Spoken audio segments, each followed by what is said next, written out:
Yang saya harapkan dari orang-orang tuh melihat saya tuh biasa saja, lihat kayak saya nih perempuan loh, sama kayak kamu. Cuman bedanya saya cewek tapi penampilannya kayak cowok gitu. Tapi tetap seperti kalian. Kalau skincare, saya juga skincare. Kadang-kadang juga make up.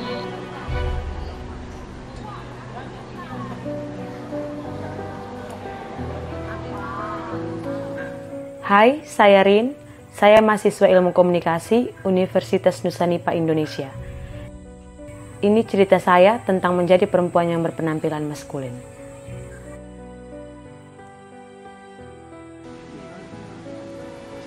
Perempuan dengan penampilan maskulin menjadi hal yang menarik untuk diangkat ke publik.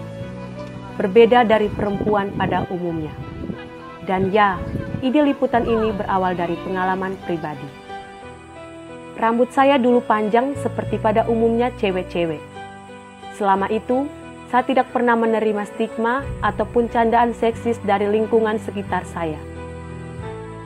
Namun, semuanya itu menjadi berbeda ketika saya memutuskan untuk menggunting rambut saya seperti laki-laki. Orang-orang mulai mengatakan bahwa saya lesbian, trans pria, dan menyalahkan kenapa cewek kok gaya rambutnya seperti cowok.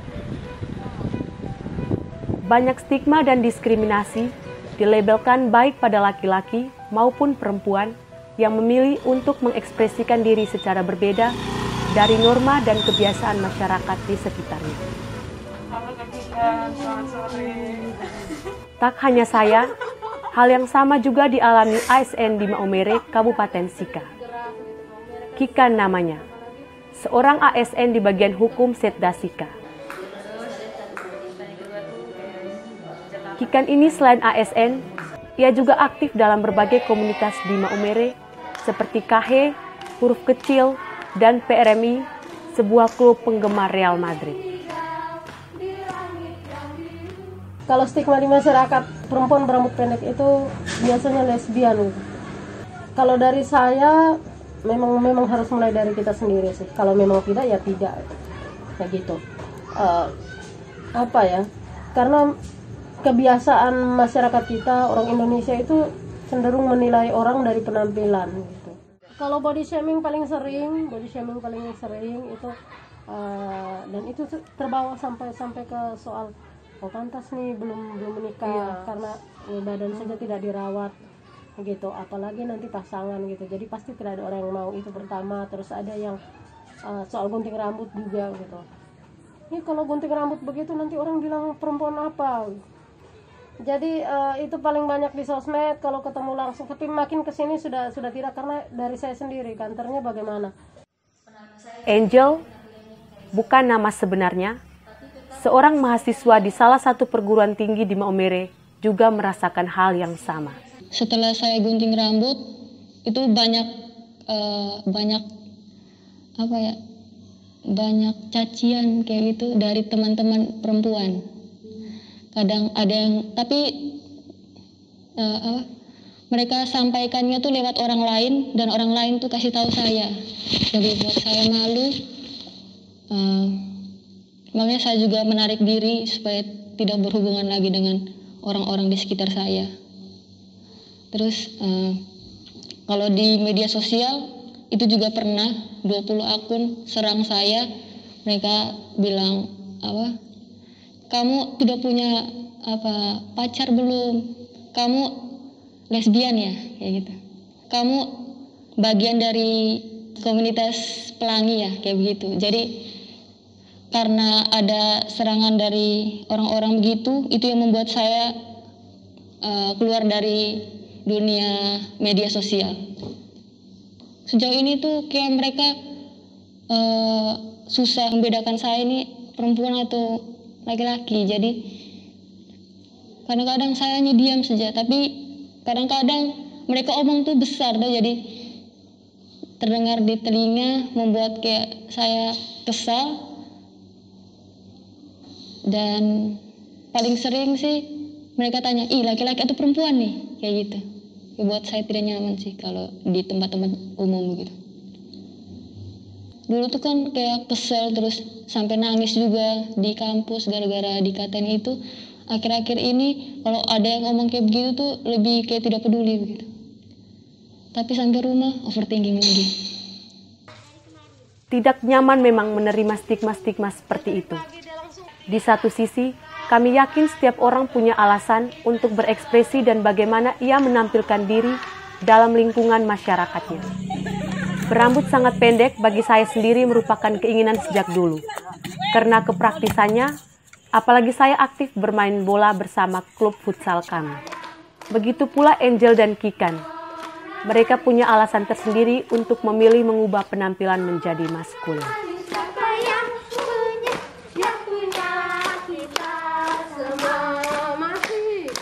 Jadi saya memutuskan untuk gunting rambut itu sejak lulus SMA.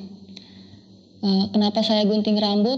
Karena itu adalah salah satu bentuk untuk melindungi diri saya dari omongan laki-laki yang sering melihat atau menilai perempuan dari bentuk fisik. Karena dulu saya dibilang semok, jadi mereka tiap hari itu pasti saja satu hari itu pasti ada satu laki-laki atau dua laki-laki yang ganggu saya. Itu yang membuat saya kurang nyaman dan saya memutuskan untuk gunting rambut. Dan itu berhasil. Waktu saya coba upload foto saya yang rambut saya sudah mulai pendek, mereka banyak yang DM juga, tapi mereka kayak kecewa begitu. Mereka kayak bilang, kenapa harus gunting rambut? Sudah tidak cantik lagi. Terus saya bilang, oh oke. Berarti mulai dari saat itu mereka sudah tidak pernah chat-chat saya lagi, sudah tidak pernah chat tentang itu, yang berbicara tentang fisik saya. Banyak orang yang waktu pertama bilang ini gunting rambutnya pasti putus cinta. Iya. Ada mau move on dari sesuatu gitu. Sebenarnya tidak, hanya rambut panjang juga bagus, cuman makin kesini saya agak sedikit gerah gitu. Mau merek kan juga panas, ditambah lagi saya rambut keriting, bukan tidak bersyukur dengan rambut keriting, tapi lumayan butuh waktu kalau pagi mau ke kantor harus menatanya bagaimana. Nah, kan kita ke kantor setidaknya harus sedikit lebih rapi. Nah, dan rambut itu menjadi salah satu yang membuat saya agak ribet gitu. Meskipun kota Maumere cair terhadap perbedaan, namun stigma bahwa perempuan berpenampilan maskulin selalu dikaitkan dengan orientasi gender yang menurut kebanyakan orang menyimpang. Mengapa masyarakat belum begitu terbuka dengan ekspresi yang dianggap berbeda? Untuk mendapatkan jawaban ini, saya menghubungi Kanis Sufianita, yang akrab kami panggil Mbak Kanis, seorang aktivis yang menaruh perhatian pada isu-isu gender dan seksualitas di Indonesia, termasuk di Kabupaten Sika.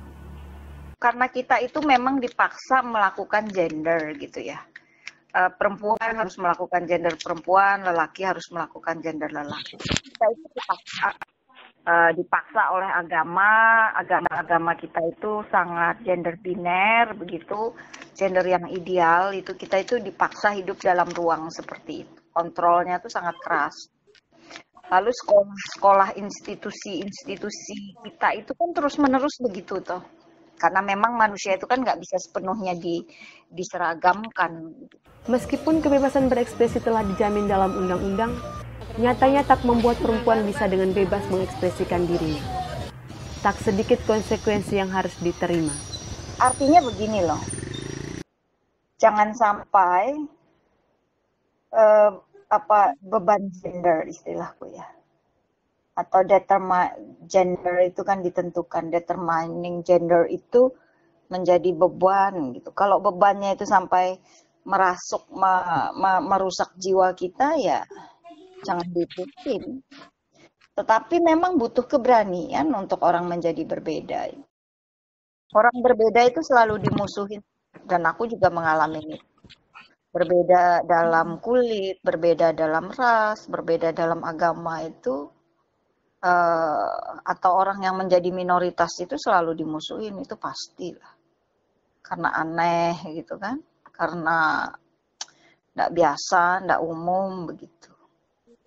Tapi jangan berhenti gitu loh. Jangan berhenti, lalu jangan terjebak dalam amarah terhadap orang-orang yang tidak mengerti kita.